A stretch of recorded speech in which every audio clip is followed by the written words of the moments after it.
அல்ஹம்துலில்லாஹி ரபில் ஆலமீன். அல்லஹும்ம ஸல்லி அலா முஹம்மதின் வல ஆலி முஹம்மதின் வபாரிக் வசல்லிம் அலைஹி. அஸ்ஸலாமு அலைக்கும் வரஹ்மத்துல்லாஹி வபரகாத்துஹு. வெல்கம் டு வாய்ஸ் ஆஃப் ஈமான். எல்லாரும் எப்படி இருக்கீங்க? நல்லா இருக்கீங்களா? அல்ஹம்துலில்லாஹ். அல்லாஹ் சுப்ஹானஹு வ தஆலா உங்களுக்கு நீண்ட ஆயுளையும் ஆரோக்கியத்தையும் வழங்க வேண்டும் என்று துவா செஞ்சு ஆரம்பிக்கிறேன். செயல்கள் அனைத்தும் எண்ணத்தை கொண்டே அமைகின்றன. ஒவ்வொரு மனிதருக்கும் தாம் எண்ணியதற்கேற்பவே கூலிகள் கிடைக்கின்றது. இது நபி ஸல்லல்லாஹு அலைஹி வஸல்லம் அவர்கள் சொன்ன ஒரு விஷயம். ஹதீஸில் பதிவாயிருக்கு. நாம் என்ன நினைக்கிறோமோ அதுக்கேற்ற மாதிரி தான் நமக்கு கூலி கிடைக்கும். அதாவது நல்லது நினச்சா அதற்கு பலனாக அல்லாஹ் நமக்கு இந்த உலகத்துலேயும் நமக்கு வாழ்க்கையை சிறப்பாக்கி தருவான். மறுமையிலும் கூலி இருக்குது. கெட்டதை நினச்சா அதற்கான தண்டனை உண்டு. இந்த உலகத்துலேயும் உடனடியாக கொடுத்துருவான். மறுமையிலும் தண்டனை இருக்குது. நன்மை தீமை இந்த ரெண்டுமே எழுதப்பட்டுக்கிட்டே இருக்கிறது. நமக்கு பக்கத்தில் ரெண்டு தோள்களுக்கு இடையில ரெண்டு மலக்குமார்கள் உக்காந்துருக்காங்க. இதற்காகவே உக்காந்துருக்காங்க. நம்ம என்னெல்லாம் நல்ல செயல்கள் செய்கிறோமோ அது எல்லாத்தையும் வலப்பக்கத்துலேயும், கெட்ட செயல்கள் செய்கிறது இடப்பக்கத்துலேயும் எழுதி வைக்கிறாங்க.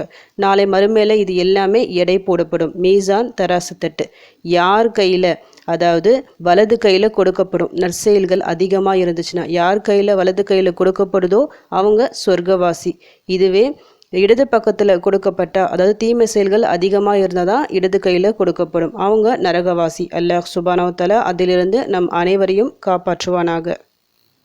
இப்போ நாம் ஒரு செயலை செய்கிறோம், நன்மையான செயலை செய்கிறோம். அதற்கு பிரதிபலனாக என்ன கிடைக்கும்? 10 மடங்கு. ஒரு நன்மைக்கு அதைவிட 10 மடங்கு கூலிகளை அல்லாஹ் கொடுப்பான். அல்லாஹ் நினச்சா அதை விட அதிகமாகவும் தருவான்.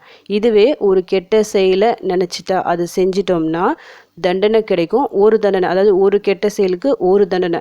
நல்லது செய்யணும்னு நினைச்சாலும் நமக்கு கூலிகள் கிடைக்கும். அதாவது செய்யணும்னு நினச்சி இருப்போம், ஆனால் ஏதாவது ஒரு விஷயத்துக்காக அது தடுத்து போயிருக்கும். அதற்கும் கூலிகள் உண்டு.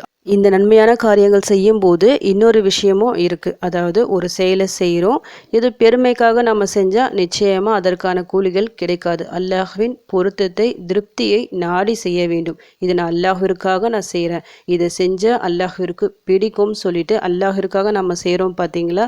அந்த செயல் ஒரு சின்ன செயலாக இருந்தாலும் சரி, அல்லாஹ்வின் பார்வையில் பெரிய ஒரு செயலாக இருக்கும். நிறைய கூலிகள், நன்மைகளை நமக்கு அள்ளி தருவான்.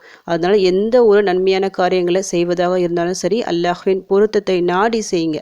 நன்மையான காரியங்கள்னா நிறைய அடங்கும். நம்ம அல்லாஹ்வை நினைவு கூறுவது, சுபஹானல்லாஹ் சொல்கிறோம், அல்ஹம்துலில்லாஹ் சொல்கிறோம், அஸ்தக்ஃபிருல்லாஹ் சொல்கிறோம், ஸலவாத் ஓதுறோம். இது எல்லாமே நன்மையான காரியங்கள் தான் அடங்கும்.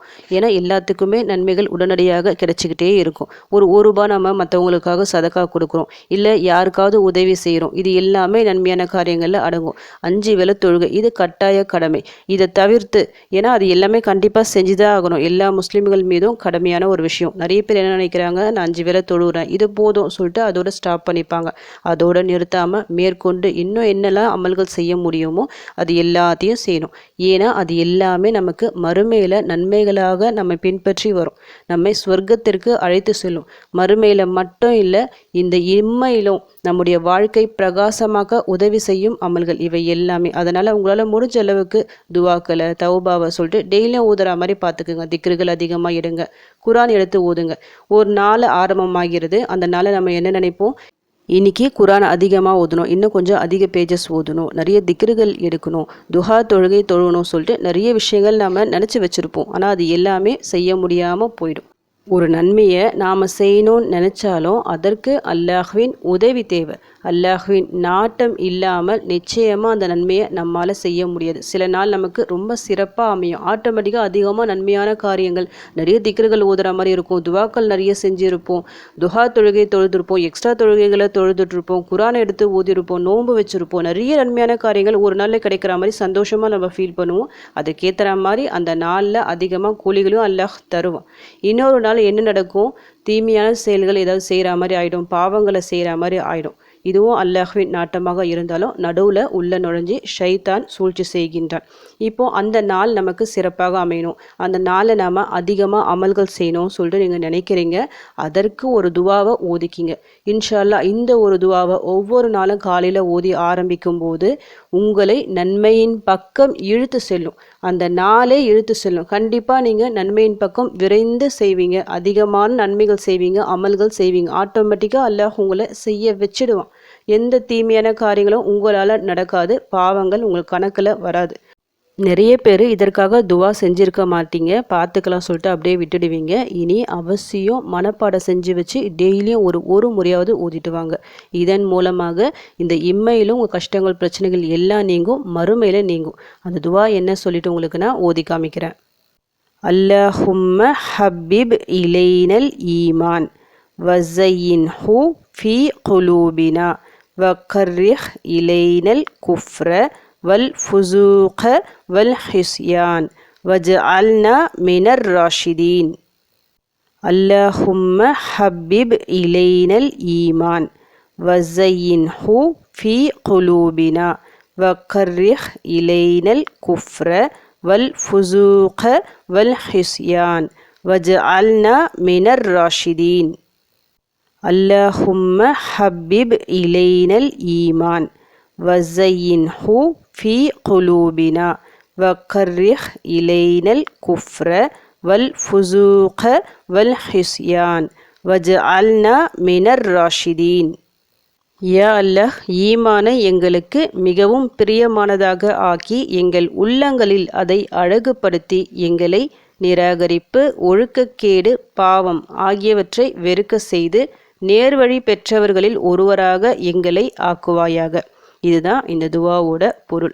எவ்வளவோ அழகான வார்த்தைகள் பாருங்கள். அல்லாஹ் கிட்ட நாம் கேட்குறோம், ஈமான் நம்மளுக்கு அதிகரிக்கணும், எங்களுக்கு பிரியமானதாக இருக்கணும், அமல்கள் செய்ய ஆர்வம் நம்மளுக்கு வரணும், அந்த உள்ளங்கள் நமக்கு அழகாகணும், இந்த நிராகரிப்பு, வழிகேடு, இந்த ஷிர்கான காரியங்களை விட்டு நமக்கு ஒரு வெறுப்பு வரணும் சொல்லிட்டு அல்லாஹ்விடம் நாம் கேட்குறோம். நேர்வழி பெற்றவர்கள் சொல்லிட்டு அல் குரானில் அல்லாஹ் பல இடங்களில் சொல்கிறான். அந்த நேர்வழி பெற்றவர்களுக்கு தான் எல்லாமே, எல்லா அந்தஸ்தும் இருக்குது. மறுமையில் பயங்கரமான அந்தஸ்தை தயார்படுத்தி வச்சிருக்கிறான். அந்த நேர்வழி பெற்றவர்கள் ஒருவராக நாமும் இருக்கணும் சொல்லிட்டு இந்த ஒரு துவாவில் கேட்குறோம். மிக மிக சிறந்த ஒரு துவா. நிறைய பேர் இதை ஓதி இருக்க மாட்டீங்க, தெரிஞ்சும் வச்சிருக்க மாட்டீங்க. இனி இப்போ நீங்கள் பார்த்துட்டீங்க, தெரிஞ்சிருக்கும் இந்த துவாவிற்கு இவ்வளோ ஒரு சிறப்பு சொல்லிட்டு. கண்டிப்பாக மனப்பாடம் செஞ்சு வச்சுட்டு ஓதிட்டு வாங்க. மனப்பாடம் செஞ்சு வச்சுட்டு ஓதிட்டு வர துவாக்கள் நிறைய இருக்குது. அதில் இது மிக முக்கியமான ஒரு துவா.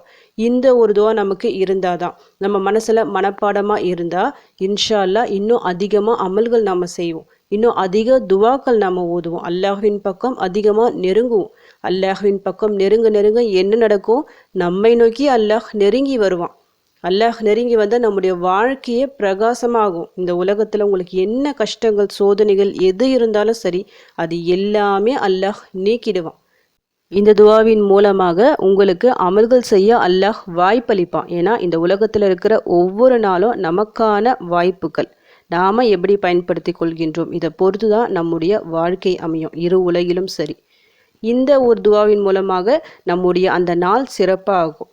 நமக்கு ஒரு பிரயோஜனமுள்ள, ஒரு யூஸ்ஃபுல்லான ஒரு நாளாக அது இருக்கும். அல்லாஹ் நமக்கு மறுமையில கேள்வி கேட்பான். நான் உனக்கு இந்த நாள், இவ்வளோ நாள் நீ வாழ்ந்தியே, இவ்வளோ நேரம் இருந்துச்சே, நீ என்ன பண்ண சொல்லிட்டு அந்த கேள்வி நமக்கு வராத மாதிரி இந்த ஒரு துவா நம்ம காப்பாற்றும். இப்போ இருக்கிற இந்த துனியாவை பொறுத்த வரைக்கும் நிறைய ஷிர்கான விஷயங்கள் நடந்திருக்கு. நமக்கு அறிந்தோ அறியாமலோ நிறைய தவறுகள், நம்ம அறியாமலே நம்ம போயிடுவோம், அந்த ஷிர்கின் பக்கம் போயிடுவோம், தவறுகளின் பக்கம் போயிடுவோம். அந்த தவறுகளின் பாவங்களின் பக்கம் நம்மை போக விடாமல் நல் அமல்கள் பக்கம் கொண்டு இழுத்து செல்லக்கூடிய அற்புதமான ஒரு துவா. இன்ஷா அல்லாஹ் ஓதி பாருங்கள். எத்தனை முறை வேணும்னாலும் நீங்கள் ஓதலாம். ஒரு 3 முறை ஓதிக்கிங்க. காலையில் ஓதி ஆரம்பிங்க, ஃபஜ்ருக்கு பிறகு ஓதுனா இன்னும் சிறப்பு. இல்லை டைம் இல்லைன்னா ஏதாவது ஒரு தொழுகைக்கு பிறகு ஒரு 3 முறை ஓதி அல்லாஹ்விடம் நல்லா துவா செய்யுங்க. இன்னும் அதிகமாக அமல்கள் செய்யணும், அல்லாஹ்வின் அந்த முஹபத்தை நமக்கு கிடைக்கணும், முஹபத்தை பெறணும் சொல்லிட்டு அல்லாஹ்விடம் துவா செய்யுங்க. இன்ஷா அல்லாஹ் உங்களுடைய வாழ்க்கை மிக மிக சிறப்பாக அல்லாஹ் மாற்றுவான். அது அல்லாஹ்வின் பொறுப்பு. இன்ஷா அல்லாஹ் உங்கள் கஷ்டங்கள் பிரச்சனைகள் எல்லா தீரணும் சொல்லிட்டு உங்களுக்காக நானும் துவா செஞ்சுக்கிறேன். எனக்காகவும் என் குடும்பத்திற்காகவும் நீங்களும் துவா செஞ்சுக்கிங்க.